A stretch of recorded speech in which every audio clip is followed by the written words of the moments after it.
Welcome everybody to the Edge Rowing podcast today. I'm super excited to say that our guest is Cameron McKenzie McHarg. Cameron is a dual Olympian, Olympic silver medalist.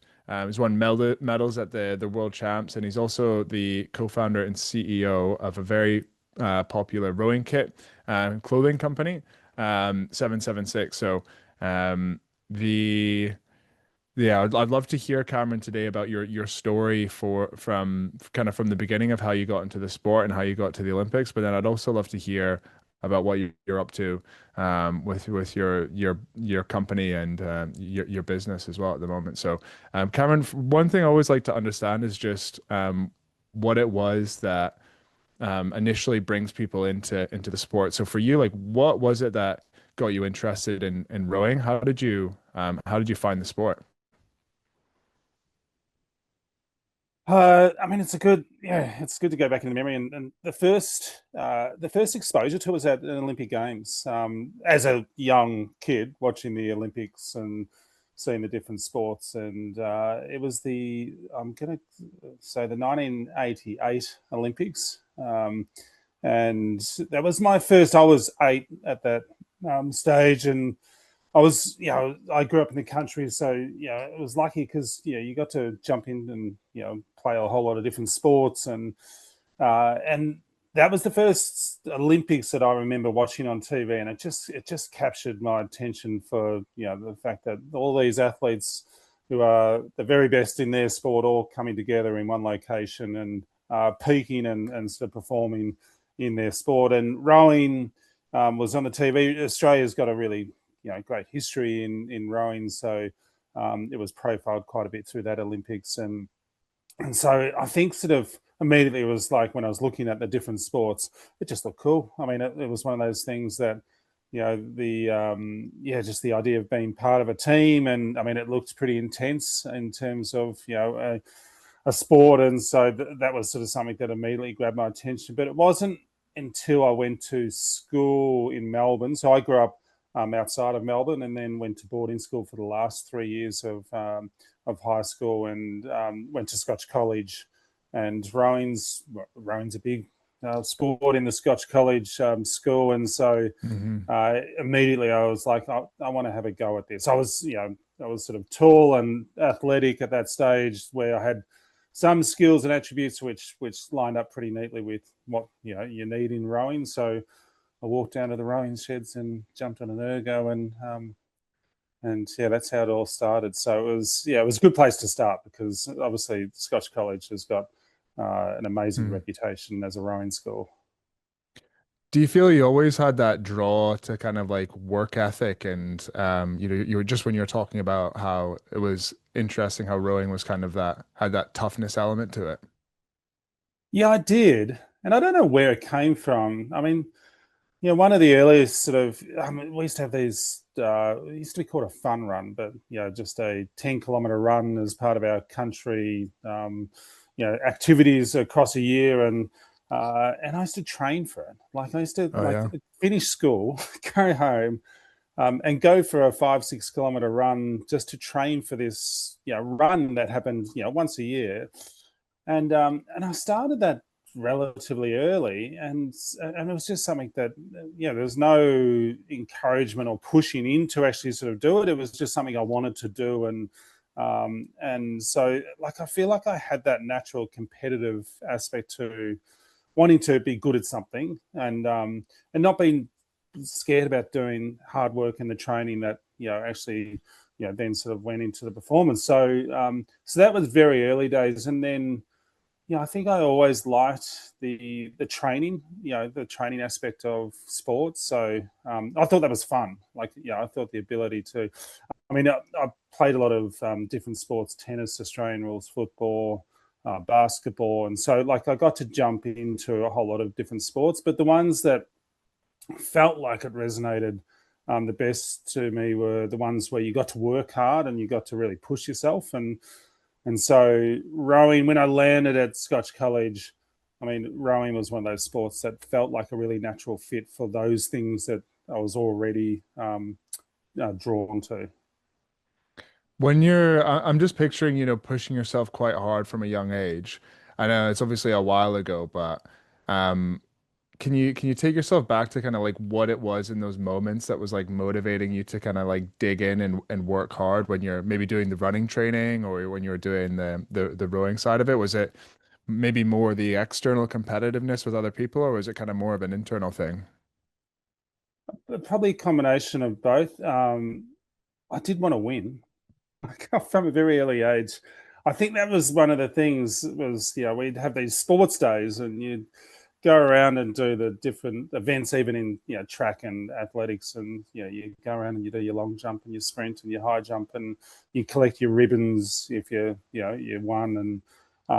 And I was always drawn to trying to win, like trying Mm, to win each event and try to get the most ribbons. And then when that fun run was on the list, I was like, well, how do I beat everyone in my age category? And so I feel like that competitive aspect to trying to be the best at something was just natural. I don't know why hmm or where it started, but I mean, I suppose sport. If you've got an interest in sport, um, yeah, sort of more than likely, like you've got an interest in being competitive and you've got an interest in winning. Like the sport that you're involved in, there's a winner and loser in most games or most races, and so you probably naturally already sort of got that instinct, but it was something that just came very natural to me in terms of that idea of being good at something and then trying to sort of win the competition that you're in.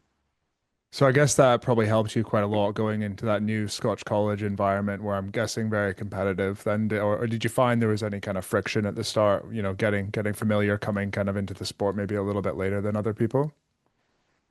No, not at all. I mean, I felt like it was a really natural fit. I mean, when I did start, like obviously the skills of rowing you take for granted now once you've done it for sort of many miles and kilometers. But it took me a while. It took me a full season to get familiar with just the skills and sequence of jumping in a boat and moving. So, I mean, that was the learning curve that I had to sort of get up. But the physical side I was I was very sort of adapted at being able to jump on a rowing machine and put down a good score and physically be able to do what the demands of the sport were when I first started. So that wasn't the barrier. It was the skills and sequence and learning how to move correctly, which when you when you remember back to the early days, it's like there's so many moving parts that feel really unfamiliar when you first jump into a rowing boat and it feels natural, obviously, after a while. But it's always interesting when you go down and see people jumping in a boat for the first time and just how learned the movement has to be. Like it's something that you have to really, just step by step, sort of get into. So was that the hardest thing for you coming into Scott College? And like, was that the initial most difficult kind of challenge you had, the technique?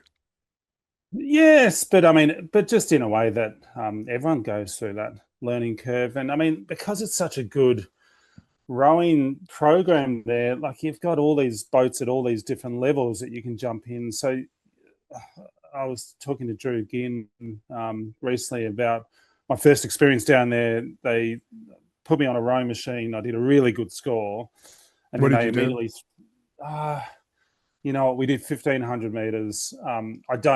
I can't remember the exact score. I just know that I would have been in the top group of the guys that have been rowing for a long time and been on rowing machines. It was my first time jumping on, and It's immediately so they were annoying like, when someone does that when you're on the other "Yeah." side of it.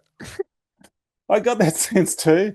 Like, I sort of turn up, I'm the new kid, I jump on a rowing machine and beat most of the guys in the boathouse. And you could just get this sense of, oh, no, another guy's turned up who's, I have to compete for to get him in the seat. So like after doing that performance, they threw me into the thirds boat, which is, the third eight in hmm the whole boathouse. And which, the guys rowing in the third boat have been rowing for a while. There's sort of, they've got a year or two, at least 2 years under their belt in terms of, knowing how to move in the sport. And so they threw me just straight in to go, okay, you're a strong kid, you can jump in and see if you can move and row properly. And within the first 10 strokes of the first session, I did.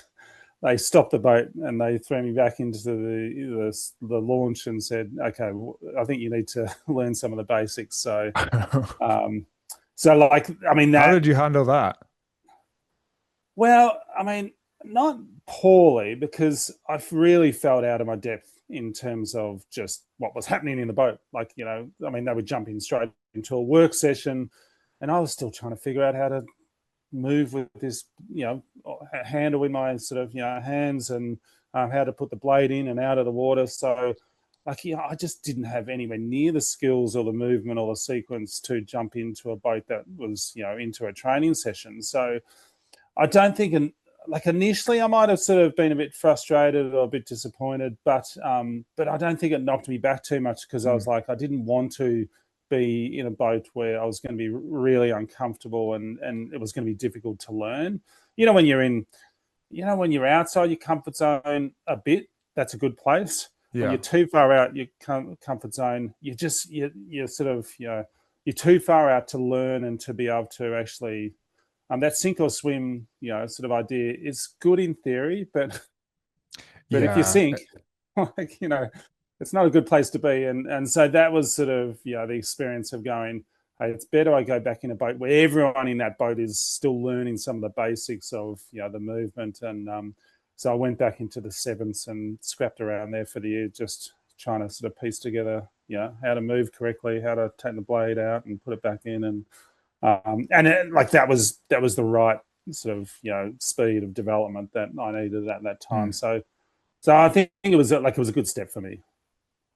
So it sounds like a lot of people would be in that position and maybe get really embarrassed by that or discouraged through it and kind of take a step away from the sport. But it sounds like you were able to be relatively kind of pragmatic at a young age of being like, you know what, like to have the confidence and just feel this is just too much for me. Is that right?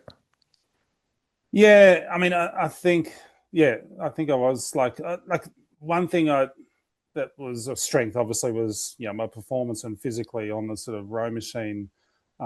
So I knew I had that as a card, and I was like, okay, so now I just need to go and learn the Hmm. movement that sits around this sport, and if I can do that, then the pathway to getting into the first boat um, was still, sort of on the radar. In, if I did the steps correctly. So yeah, you're right. I think I was comfortable about going back and just learning the skills. And I was definitely into the sport early days, because I'd go down on a Sunday and do extra sessions on the Sunday, in a single. So I'd jump out, and one of the masters coaches used to take me out in a single boat, and would just sort of spend a couple of hours. You know what I did? I did it to avoid chapel.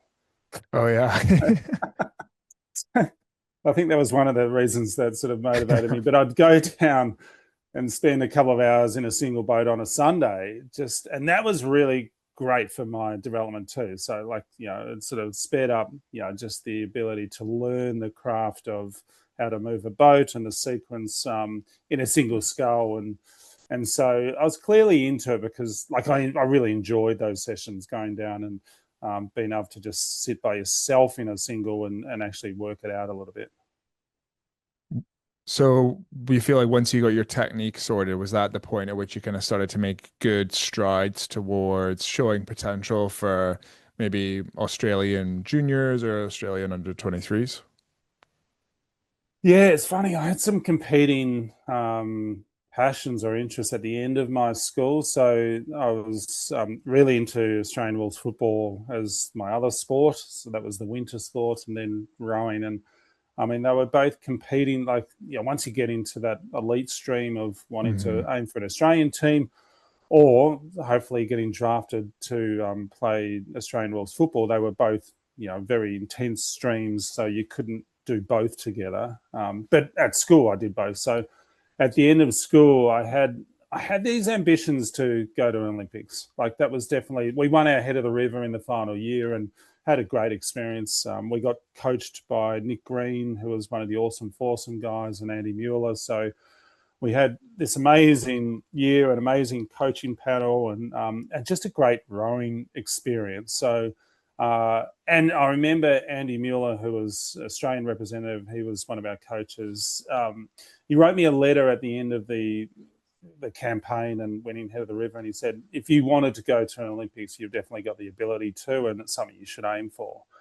And I remember just thinking, oh, that's cool to have the backing of someone like him who's been through national teams, and Nick Green was part of it too. And so to have the backing of those guys to go, oh, you've got the ability to get to an Olympics if you put your mind to it. I was like, that's really cool to have that support. And but then on the other side, I had these ambitions to play football. So I got drafted by the Western Bulldogs, one of the teams in the Australian Rules Football League, at the end of my school, and spent 2 years down at Western Bulldogs as a professional footballer, trying to carve out a career there. And at the end of the 2 years, I was at the crossroads a little bit and decided that rowing was, really sort of the better fit for me. And I had this idea that the Olympics was the ultimate. Like, Australian rules football is an amazing sport in Australia. If you ever go down there and experience a game, it is the mecca of sport in Australia. But then you step outside of Australia, no one worries about Australian rules football. No one's, particularly over here in North America, not too many people have even seen a game.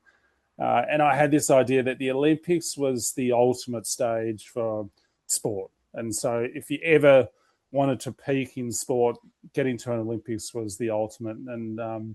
And rowing obviously was the sport that, if I wanted to have a crack at getting to the Olympics, was a perfect setup for me. So after two years of playing professional football, I went back and jumped in a boat, and that's where I sort of started my international rowing career. It must have been quite a felt like maybe quite a risk, no? Like did it feel like a kind of a leap of faith, or did you feel pretty ready to commit to that? Oh, I felt ready. To be honest, when I was playing football, I jumped into a team that had a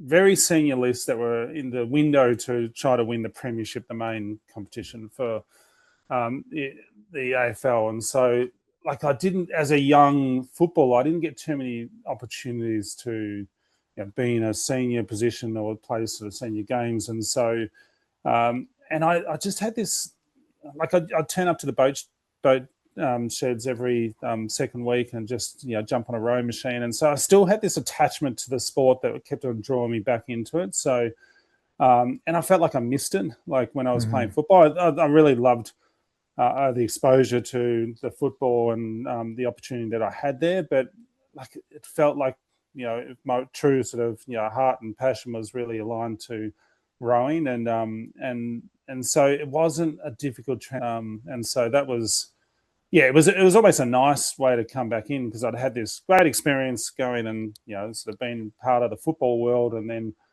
jumping back into a boat. It was like, okay, this feels right, and it feels like now I can really be a bit more laser focused on getting to an Olympics.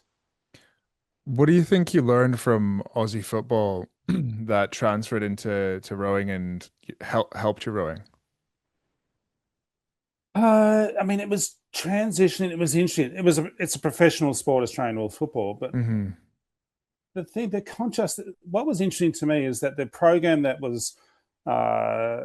sort of were under at the Scotch College, rowing program, was really well structured, really well resourced, very professional in terms of how it ran. And then I stepped into the football world, and there was parts that were professional. They were starting to figure out the sports science and the training methodologies better, but they were still pretty green in some of the understanding of how to physically prepare yourself for Australian rules football, and what athletes could do in that sport. It was still a footballer's era where, like, if you were good at the craft of football, then you were still really good at the game. But it was evolving into what is now a true athlete's game. There's the athletes that are involved in the sport now are in peak condition. They train with all the sports scientists and all the sort of methodology that the best sports train in. So, I mean, in some respects, the exposure to football was, hey, I know how to train harder than, well, not train harder. I know how to really work hard and prepare myself better than a lot of the guys down here. And so that again was my real strength.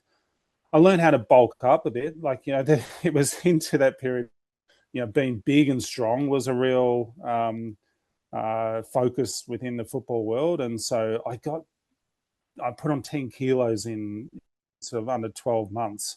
And that, to be honest, like, I don't think that was a real positive, because we're trying to just bulk up strength. And what's interesting in the sport now is that, they're really focused on athletes and, their ability to move with speed. And that was something that was a strength of mine. And then when I bulked up too quickly, that was, I certainly didn't feel as athletic in my ability at the end of the football year as what I did at the start when I just finished a rowing program. So, so when I came back into the rowing world, I think I knew probably just a bit better about the balance between strength and movement. And, that's sort of something that as a rower, you have to be really conscious of, is that you're carrying weight and you have to move that weight. And there's good muscle bulk, and then there's really ineffective muscle bulk that you can have in the sport of rowing. And you feel it really in a boat, like you can really feel it.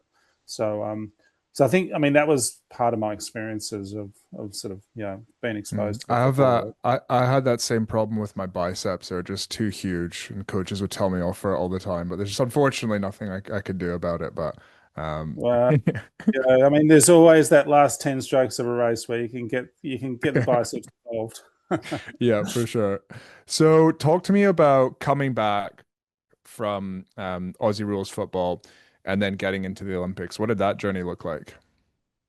What was the journey? I came back in 2001, and I was fortunate that the Sydney Olympics had just been, which again, that was a buzz and a real drive to get back into the Olympics. The Sydney Olympics was just an amazing games in terms of the energy and, just a celebration of sport on a completely different level. And the whole country, I went up to Sydney and was there for the 2 weeks of the games. And it was just such an incredible experience to be involved at that level. And then I was like, if you could be an athlete here, like, how cool would that be? So in 2001, I jumped back into the sport, and because the Sydney Olympics had just been, there was a lot of athletes taking a year off or retiring after their home Olympics. So that provided a window for the younger athletes to get into the senior team more quickly than what you might in other years. So I got to go into the senior eight, the Australian men's eight, in my first year, jumping back into the sport, which that was a real buzz for me, because I was like, look, this might take 2, 3, 4 years to really get to where I want to, but to jump immediately into the men's eight was a great experience. And then, but then it took a while to get to a level. I missed out on the 2004 Olympic campaign. We had an interrupted run into selections and some interesting selection decisions, and I Oh missed yeah, out on the some Athens Olympics, controversy. which is, look, there always is in some of the selection processes that occur. And I'd been in the Australian men's eight in 2001, 2002, 2003, and then they changed the format of selection trials, and we weren't.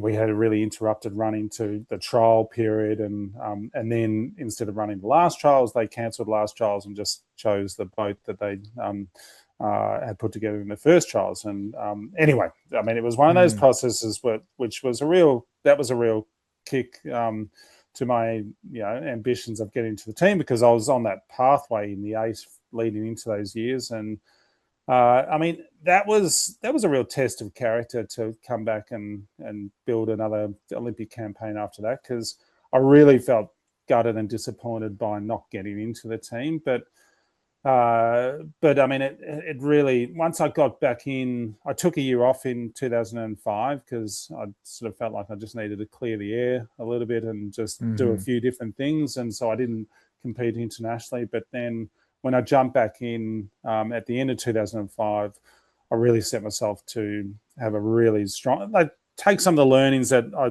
was still a young athlete. leading into Athens, and there was some things that I definitely could have done better to set myself up for the Athens campaign. And so the Like lead what? into Beijing, I mean, just being prepared to race through the year, and actually, you know, it's interesting. One of the things that we had an impact on, this is sort of part of, I suppose, the Australian programming and preparation, but yeah, that was through the era that was coming off the back of the awesome foursome with James Tompkins and Drew Ginn and Mike Mackay, and just these exceptional athletes that had this boat that just really clicked, and they had this, particularly James and Drew, they had this profile of how they rode, which was really long, and they're tall guys, they're lean guys, they moved with this beautiful efficiency and rhythm, and so all the athletes, particularly in our sort of program in Victoria, were sort of being coached to row like Drew and James, which, there's aspects of what they do, are definitely, sort of aspects that every rower should try to, strive towards technically. But then there's also the aspects of, they're a certain sort of physique and certain sort of build, and I'm a different, probably a stronger athlete than what those guys were. I'm not naturally as long in terms of a rowing stroke, and so we were really programmed to try to row like James and Drew, and they also had this great ability to just jump in a boat, and then when they needed to dial it in for racing, without much preparation on race prep, they could just go out and race a 2K Hmm. and still go fast. Where, I mean, I was still at that age where you have to learn how to race, and you have to race a lot to learn what's the right sort of balance and where's the red line and how to sort of row efficiently within that. And so you need more exposure to more racing moments. And within the program, we didn't have any racing before we started the first trials. So we Right. turned up to the first trials with no racing, and we're told just go out and just see how you go. And we hadn't sort of come out of the blocks, and that first experience in that 2004 Olympic trials I was shocked that James and Drew, they've had years of racing experience and they could dial it in when they sort of really needed to. But we were young athletes and needed to have more exposure to racing. So I think that was the learning, is that you need to be prepared for your racecraft.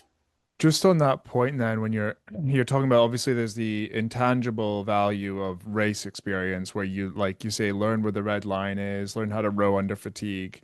Is there any advice you'd have for somebody out there who, well, we all need more race experience, but is that's a big problem for them right now? Maybe they can't get around the country very easily to race. They don't have competition around them.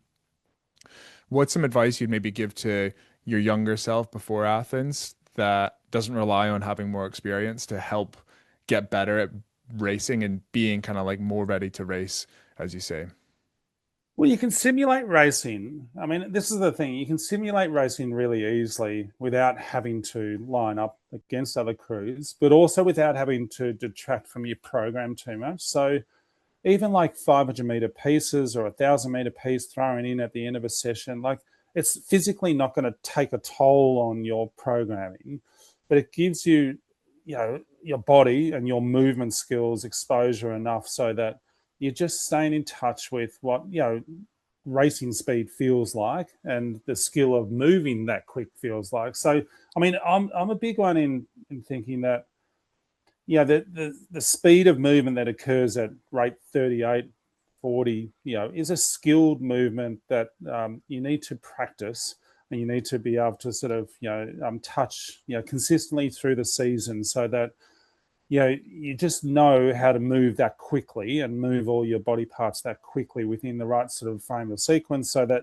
when you get, when you come back after, time off, and the first time that you try to rate mid 30s or sort of your high 30s, and it just feels like, whoa, hang on, things are moving Hmm.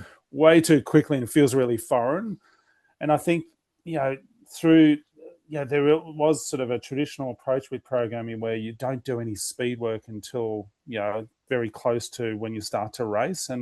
And I think you should start speed work a lot earlier, and without detracting from your workload. So, at the start of the season, you're typically doing a lot more kilometers, you're doing longer sessions, but you can throw in a 500 at the end of it, Mm. or you can throw in a couple of race starts at the end of it, so that you're actually just learning the speed of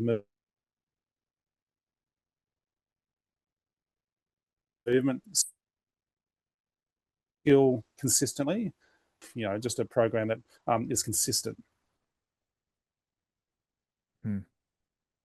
Yeah, so I think your signal just dropped out Yeah, a little bit there. I You're just saying about dropped out a little bit. learning the movement, learning the skill of the movement at the high rates. Yeah, consistently through your program, Mm. through a season. So it doesn't feel like it's a surprise when you come to race day. It feels like, hey, this is something that feels really familiar. And, Hmm. we've got a good base of, just movement consistently through the season where you've been rating 38, rating 40, doing a wind practice. So I think you can do those things consistently without taking a toll physically on you through each week. Okay. Yeah, it was something Dan Plews talked about in one of the earlier episodes, the physiologist with the Kiwi pair, that people go way too far and the kind of base work far away and only race work when you get close to racing. So yeah, it's a good point. So coming back from your break in 2005 into the Beijing Olympiad, what what perspective had you gained from taking that break away from kind of that bitter experience of the Athens Games? Again, I felt like I really loved being a part of the sport. And when you sat out of it for a year and you weren't turning up and training every day, it felt like, it felt like an empty kind of week where you're not having that real program and sort of structure and commitment to where you're trying to get to in that year. And so it gave, I think it sort of recharged my energy and my real love for, the sport. And so I felt re-energized to get back in with, again, a bit more of that burning desire to learn from some of the things that I didn't quite get right in that first Olympic campaign, and really, just be a more professional athlete in my approach too. So really sort of, look at, I mean, it was during that era too where Lance Armstrong was winning, his Tour de France. Now, whether he was doing it You, purely or not is, it wasn't really the point. It please don't was, tell me you started copying Lance Armstrong in every no, aspect. not in that sense, but certainly in his work ethic. And, there was that, Hmm. I mean, that book that, what was the name of his book that everyone pretty much read?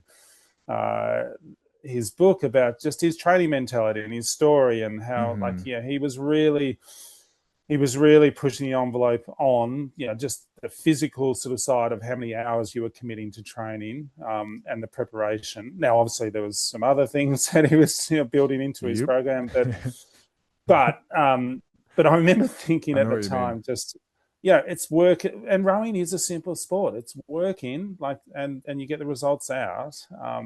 And typically, there's a pretty consistent formula to more work you put in, the better results you get out. And so I think I did go down a path of really committing to that, just that training methodology of going, how many hours can I commit, and how many sort of, how much intensity can I pack into a week, and then the results will start to come from that. And I mean, that was true. Like, the more sort of commitment and hours I was putting in, the more consistent my results were coming. So, like, it is a simple formula, the sport, and I think sort of that's one of the rewards out of it, is that if you can actually be committed to that simple formula, you'll get Hmm. results. Now, there's, on the other side of it, you've got to be careful about, how far and extreme you take the volume, because there are programs now that, the volume side, and I mean, the balance. I think I was involved in programs where the balance between volume and intensity was just wrong. Like, there was too much intensity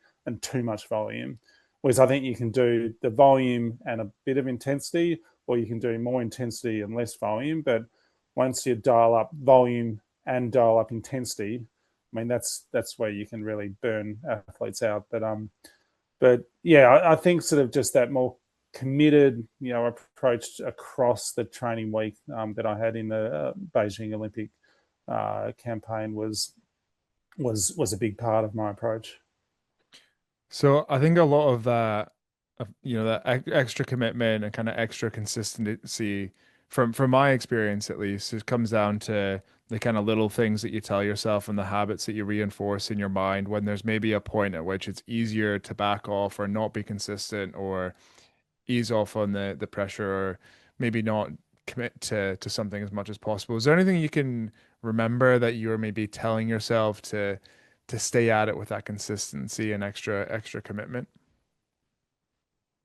Look, the thing that I've felt was hard, and it is hard as an athlete, I think, when you're in a sport of rowing and you measure yourself off um, the intensity that you train and the feeling of really redlining, and so the recovery part, um, and the stretching and the things that are more passive in your program, I always struggled with because they weren't Yeah. sort of, they were, it felt like extra time without the reward of feeling, sort of like you'd really worked hard. So they were things that I had to stay diligent with and commit to, even though I didn't enjoy it. So it was like, you have to warm up and stretch down. You have to do the ice, baths and recovery properly. And I didn't enjoy it, but I was more committed to just going, okay, this is part of a full preparation. But I think once you, I mean, and these days, reflecting on it, I feel like I could have been a lot better at that, sort of more passive part of your program and just, nutrition and sleep, and all those sort of things that get wrapped around it. We know a lot more today than what we did when I was sort of, back in those Olympic campaigns. So there's a lot more information around how to set up that, sort of real performance environment holistically. But yeah, back then, it felt like you worked hard. Then there was extra stuff that you had to do off the water. But your attention to detail on some of those things off the water probably weren't as strong as what it could be today. Which you sort of you understand better today. I think just the full cycle of your day and how everything matters. Like everything matters. Mm-hmm. Okay. Talk to me. I'm just conscious of time here as well. Kind of maybe one of the last rowing questions or from your end. Like, what was the Beijing Olympics like? Oh, it was just a great experience. We had a four that we hadn't spent long campaign together, so we'd had 3.5 months together. It was one of those fours that clicked immediately as we jumped in the boat, and we had to go qualify for the last qualification event before the Olympics. Oh, So really? we had this, yeah, I mean, and you see it consistently, don't you? That there's a lot of boats that go through qualification that then go on and have some great successful Olympic campaigns. And I think that test of the qualification event is such an intense campaign and experience that it sets you up really well for an Olympic campaign because there's no Mm, guarantees, and you have to perform at this last hurdle, and so you pour everything into a campaign where you are talking about being super diligent about everything you're doing. We felt like we had to make sure that every session and every piece within every session was really well focused and dialed in, or else if we stuffed around, we'd lose our chance to race in the Olympics. So we turned up to the Lucerne World Cup, which was just before the qualification event, and we ended up winning the whole Lucerne World Cup, which was a real surprise. We knew we were going fast, but we were, turning up and racing everyone that was going to turn up to the Olympics. So, Did so you to beat the British for then? beat the British for, they were having some injury trouble, so they actually didn't even make the A final. They were in the B final, but we beat all the key teams that had medalled the year before, Mm, and so that was a real massive sort of shoot of confidence to us in terms of just then going into the Olympic qualifying event. The funniest story about the Olympic qualifying event is that the morning of our Olympic qualifying final, our bow guy, Matt Ryan, came down with food poisoning. And so throw in our spare rower, who we hadn't really rowed with before, to race the final. And I remember just that 24 hours was just like the most intense experience, because like really in control. And then all of a sudden, that curveball of getting food poisoning for one of the guys. We're lucky all of us didn't go down, because Matt was out for sort of 2 or 3 days. Just when food poisoning can really knock you for 6. And so we managed to sort of pull it together and get out just in front in the first 500 meters and hold our nerve and the qualifying event. But I mean, even that experience to then survive through that, and then to be able to get to the Beijing Olympics going, hey, this feels like we've done all the hard yards and we can go in and just really enjoy it. So like the Beijing Olympics was, it was a great campaign. We won our heat. The semi-final, we were 6th at the 1,000 meters in our semi-final, and again, I mean, it was funny because our heat we actually controlled really well. We underrated everyone considerably. So our coach at the end of the heat was like, "Hey guys, you can't rate that low. You've got to sort of just keep the rate up a bit through that first and middle 1,000." What And were you so rating? we're sort of down at 34s, I think. In which at an Olympic level, rating 34 is a really low rate for the men's 4 to be rating. So, but we're in control. We're leading by a length in the heat, and so we felt like it was the right rhythm for the right sort of time. But it did feel like one of those races where you're not racing. You've got a pretty low beat to what you're doing. So then the semi-final, we were like, okay, let's rev it up. And we just revved it up in the first 750 meters. And it just, when you're just not getting traction, you're spinning your wheels. And so at the 1,000 meter mark, we found ourselves in 6th position. And you obviously have to finish in the top 3. And I remember getting to the 750 to go and just going, it's 2 minutes. And one of our big parts of our program were these 2-minute pieces, that 5 by 2 minutes by 3 or by 4 in the end at race pace. And so I just remember thinking at 750 to go, that's about 2 minutes. We've done this so many times. You can commit to a 2-minute block where you pull this back together.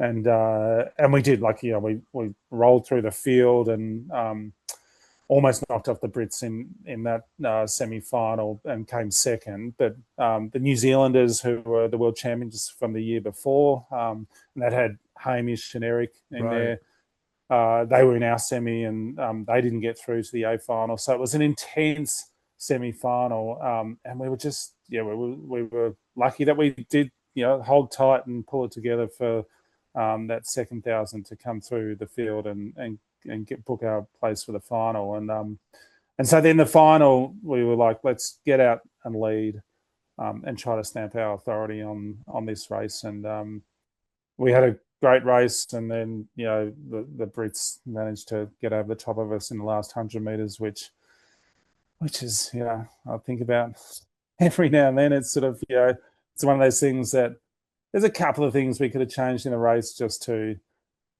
hold our wind to the line a bit, delay it, because in the 750 to go in that race, we were almost 3/4 of a length up. We're in a great position, and we always had this dedicated push at the 750 to go to try to break the field or to make margin back, and we did a push, and it just felt like a push that wasn't needed at that point. And then as we got towards the wind, we were just we were running out of energy to be able to really step it through. And so that's the one sort of thought about how would you race it differently.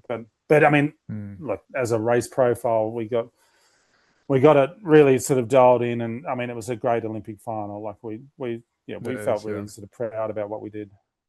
You could easily be sitting here as well and having won the bronze if you didn't go that early at 750 and you be decided to hold back, it could end up the on the opposite side. Oh no, that's like on that's what makes me go to sleep at night. On the one side, I sort of go, I'd prefer us to be brave and to 100%. push ourselves out there in a position where you can really sort of have a crack at winning it. And if you run out of juice at the very last sort of 100 meters, then at least you've put it all out there. Whereas if you, I Mm, do look at those crews where they wind really aggressively at the end, and I'm like, imagine if you'd gone 200 meters earlier. Like yeah, you could have won it, and that would be a much bigger regret than sort of I running out of agree. energy at the end. So I sort of feel really comfortable that we put it all out there. Like it wasn't like we were sort of we were left with anything at the end going we didn't use all our cards.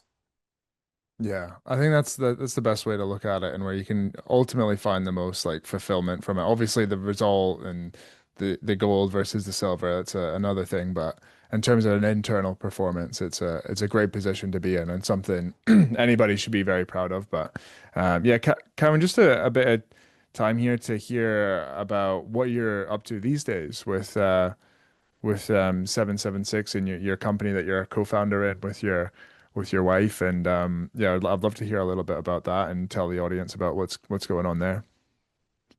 Yeah, well, I mean, post my rowing career, I mean, one of the thoughts I'd spent alongside my rowing in finance, working in finance, and Kate, my wife, was working in brands marketing in some of the major companies in Australia. And at the end of my rowing career, one of the things we looked at was just the Olympic sports and the quality of gear, performance gear in sports, and particularly in rowing. But there's other sports that it's true also, where the quality of the performance gear just wasn't matching what the athletes were doing. And so we were like, let's create a brand that really represents and matches the intensity and preparation and quality of performance that the athletes are striving towards. And let's have a brand that really represents that and really sort of represents the athlete. And so that's where 776 BC was born. And I mean, the truth of growing a business and all the moving parts that sit around it is like, that's an intense experience in just learning something completely new, and having some experience obviously in the sport and wearing a lot of performance gear and knowing things that do work and don't work. But then there's a completely other part of then, okay, well, how do you develop great performance gear, and what are the components, and what do you need to involve in terms of specialists in their field? And so we're a bit over 10 years now of building the brand 776, and it's been a huge journey, and we're now we're sort of in a great phase of what we're building, where we've got this really strong team. We've got a great team in Australia. We've got a team in the US. We're based in Vancouver at the moment. We've got a person in the UK looking after the brand there. And so we've got this really great global stretch of where we're playing and who we're working with. And I mean, we sort of still feel we're at the starting point of where we're taking the brand. And rowing's been obviously our core foundation focus for the brand. And there was such an opportunity to develop better performance gear, and we've made some great innovation within sort of the products that we've brought into our range. And then sort of what What the kind of impact is. innovation, just more specifically? I'd love to hear kind of some examples of what you guys do differently. Well, I suppose foundationally, the uni suit, or all-in-one, or rowing suit, I mean, it has all these different names across the world. But the most core performance product for a rower is their rowing suit, their uni suit. And when we looked at it, we looked at the existing product, and it was fairly basic in its construction. The fabrics hadn't changed for 10, 15 years, A nice and thick just cotton material. well, yeah, and Some of sort of them. just Yeah, I mean, there was like some really basic materials still being used in the category when I rode, like, and there were some good products that sort of held together well, but they weren't performance products. They were just basic materials that were getting stitched together. And so we looked at it. We involved biomechanists, we involved fabric specialists looking at well, how the body's sort of, where it needs to stay cool and where you need to protect it and where it needs to fit correctly. And so, we sort of looked at just the paneling, and so to lower the friction of, all the seams and make sure that there were no seams in, points of friction for an athlete. So that's where we did a lot of our work with, but the biomechanists, the panel on the back, we developed this carbon fiber mesh fabric, which was really lightweight, breathes really well. And then obviously when you're in warmer conditions, having a Mm. cooler back is a big win to just controlling your body temperature as a rower. So that was a new development in the sport. The silicon leg band, which is something that wasn't in the sport at all, but we developed that over 2 years and brought that as a new Or is that innovation you into the guys? Because sport. the one piece that I have at the moment that we use with our kit it has that. So is that technically still in from We 776? we I'm not brought going to that. name the brand. No, well, I mean, this is the thing. Like, it's a good innovation when everyone else starts to, copy or do this thing. So Could you we not patent it? developed.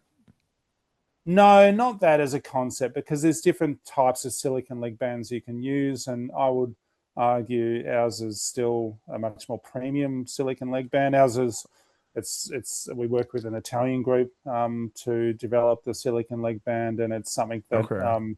we tested quite a bit in terms of its comfort. You got to make sure that that leg band is not too grippy, but it still sort of holds in the right place. And so there's a lot of sort of testing and development that you do across the different features of your product to make sure that it's really optimized. I mean, we've been lucky because we're working with the national team athletes from Australia and New Zealand and the US, so we get to test the product with the best athletes in the world and get their feedback. And and now doing product across a whole lot of programs across the world, we have this really great feedback loop which occurs across all our product set that allows us to just keep improving our product. We want to have an athlete mindset of our full product range where we're not resting or sitting still on product. Like, there's always new fabric technologies and new construction techniques and new sort of ways that sort of fabric can really work for you to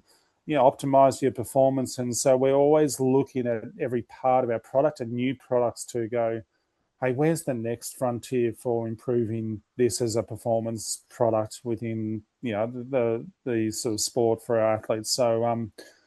So like, there's just this constant innovation that's occurring in our business. One of the big parts that we're doing at the moment is really looking at the winter training season. So we know in Australia we're fortunate we don't get exposure to cold weather, but here in North America and there in the UK and Europe, you guys, you're out there in the If you elements. want to get some feedback on some rain resistant kit, you can send some my way. I'll get plenty of data to you.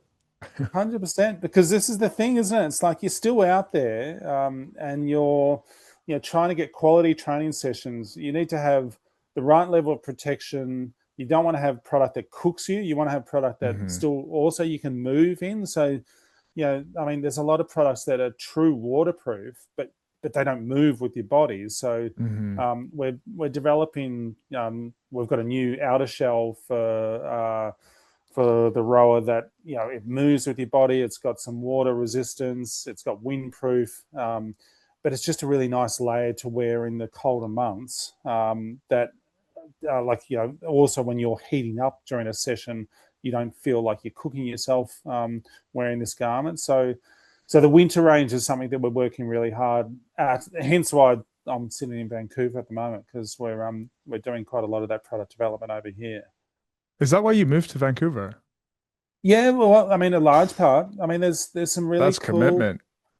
product expertise here. Like, you think about, so I mean, Lululemon was founded here. Right. Arc'teryx Oh, really? the Right. outdoor brand, and there's a number of other really specialist brands that were developed and born out of this area in Canada. And so the expertise available here to develop, great product is awesome. Like you've got on your doorstep all these people that are specialists in different sort of, products that really sort of, allow you to survive the elements. I mean, the great thing about Vancouver is people, it doesn't matter if it's raining, snowing, people just keep getting outside because they wear the right gear.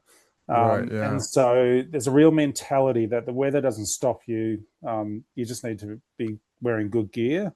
And so therefore, there's a whole lot of great technical apparel groups that have been born out of Vancouver, and then the expertise that sit here are really strong. So we've been here for about 18 months now, just working on developing some new product, and we've obviously got a team growing in North America too. So we've been sort of working with the team in terms of what we're doing in North America as a whole and who we're working with. So it's been a great experience. Yeah. That's very interesting to hear about how the culture of the community in Vancouver is represented in some of the businesses that have come out in the clothing side of it.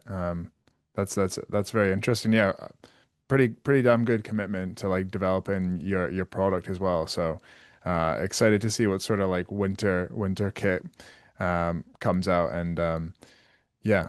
Do you ever do any headhunting of any of the kind of local talent from any of the other companies?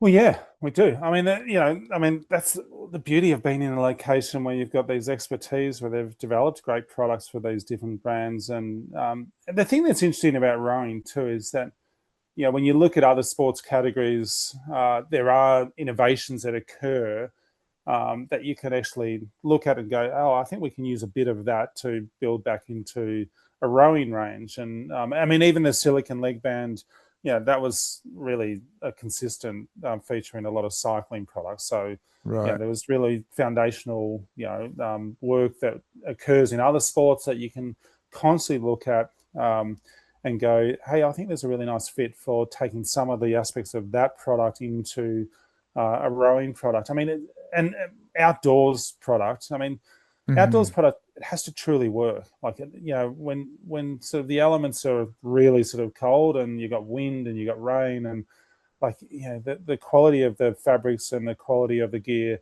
it has to really perform, or else you find out really quickly what it sort of, whether it is going to perform, or whether it's not the right product to be putting into that condition. So the ability to test product really quickly here is a strength. And then we're constantly knocking on the door of different people going, hey, do you think you can spare an hour and sort of help us out with looking into this part of the product range that we're doing, which we've connected with some really really sort of interesting, great people. What's your pitch to try and get people to maybe help out 776 a little bit more in terms of like your vision of what you guys are up to?